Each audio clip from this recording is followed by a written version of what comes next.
Terima kasih pimpinan. Yang saya hormati pimpinan dan teman-teman anggota Komisi 6. Yang saya hormati Pak Menteri, Pak Bali dan Pak Teten beserta jajarannya. Assalamualaikum warahmatullahi wabarakatuh. Saya akan ke Pak Menteri Investasi dan Kepala BKPM dulu. Tentunya saya mengapresiasi kinerja BKPM pada triwulan kedua ini, semoga akan terwujud capaian 1.400 triliun investasi 2023. Dan saya juga kemarin pada waktu ada sosialisasi BKPN investasi, saya terima kasih banyak dari dapil saya, anggota-anggota dapil saya yang banyak UMKM-nya, semuanya terbantu dengan dibantunya mendapatkan nomor induk berusaha.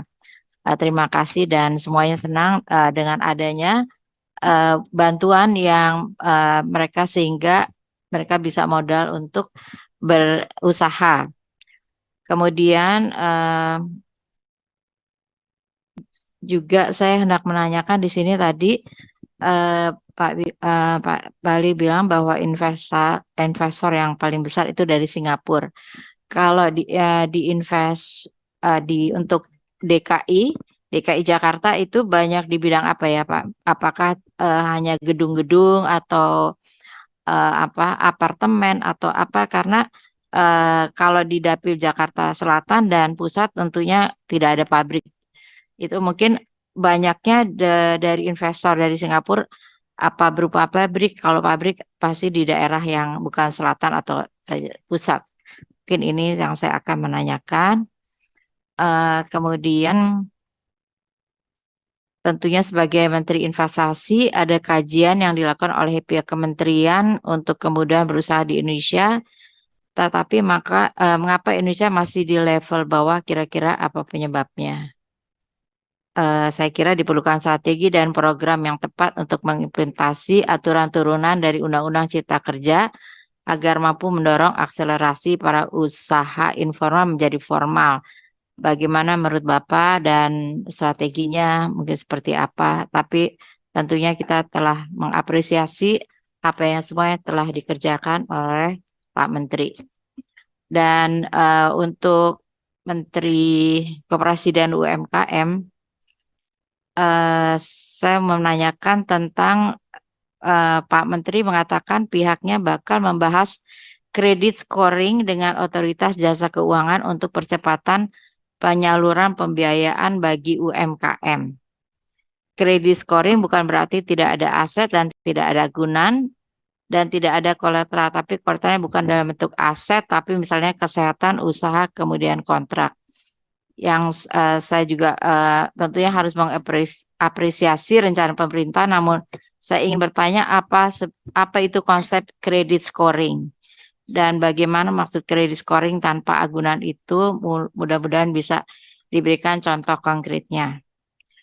Dan juga mengenai peran UMKM, tercatat Desember 2022 UMKM yang telah onboarding digital sebanyak 3,1 juta UMKM merupakan hasil kolaborasi Kementerian Koperasi UKM bersama 26 kementerian lembaga UMKM.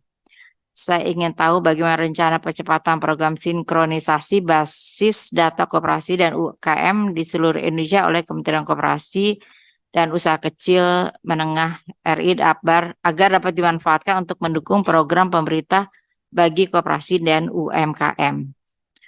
Ada juga indikasi tumpang tindih penerimaan manfaat program dikarenakan belum ada sistem atau basis data terpadu pengelolaan UMKM.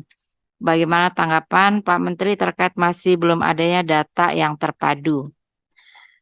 Kemudian dalam berita media menurut Kepala BPJPH Kementerian Agama menyebutkan pada tahun 2024 Indonesia berpotensi menjadi pusat industri halal dunia sekaligus kiblat industri fashion dunia. Oleh karenanya kewajiban sertifikat halal yaitu jaminan produk halal kepastian hukum terhadap kehalalan suatu produk yang dibuktikan dengan sertifikat halal harus tentunya menjadi prioritas. Yang sertifikat ini dalam berita media disebutkan pelaku usaha yang tidak melakukan kewajiban setelah memperoleh sertifikat halal akan dikenai sanksi administrasi sebagaimana tercantum di dalam Peraturan Pemerintah Nomor 39 Tahun 2021 tentang penyelenggaraan bidang jaminan produk halal. Sanksi bagi pelaku usaha yang tidak menjaga kehalalan yang telah memperoleh sertifikat halal meliputi peringatan tertulis denda administrasi paling banyak 2 miliar, pencabutan sertifikat halal atau penaikan barang dari peredaran.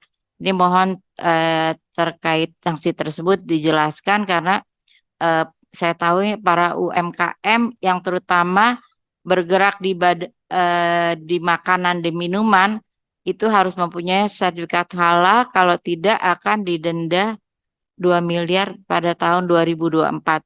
Biarpun masih 1 tahun lagi, mohon penjelasan karena mereka pastinya udah gelisah. Aduh, nanti jualannya cuma makanan minuman, tapi nggak ada sertifikat halal, langsung ada denda 2 miliar. Mungkin itu yang saya ingin tanyakan. Terima kasih, pimpinan. Wassalamualaikum warahmatullahi wabarakatuh. Waalaikumsalam.